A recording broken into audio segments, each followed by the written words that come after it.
Nay, kamusta po pakiramdam niyo? Maayos-ayos naman, nak. Oh, bakit nandito ka pa? Akala ko ba lalayasan mo na kami? Kahit ano namang pag-awayin natin, Nay, hindi naman mababago siguro yung katotohanan na magulang ko kayo. Anak niyo ako.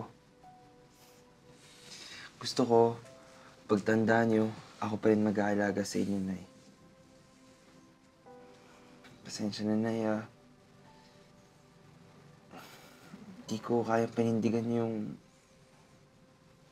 gusto niyong maging ako. Maton, barako, lalaking lalaki, babaero. Sana huwag mong isipin na sinasaktan kita dahil gusto ko lang.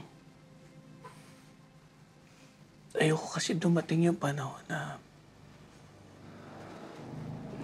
pagtampulan ka ng tukso.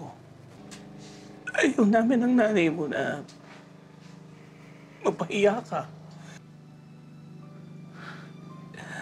Pero sa kagustuhan namin ng nanay mo na maging lalaki ka, nalimutan namin na meron kang pang sariling kasayaan.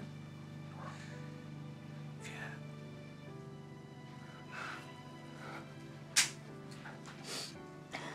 Anak, sorry.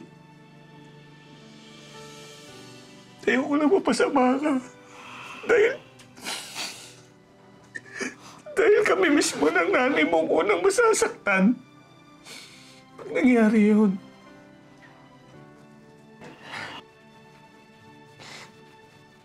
Ako din, anak. Ha? Patawarin mo ko. Kasi ako dapat unang nakakaunawa sa'yo eh.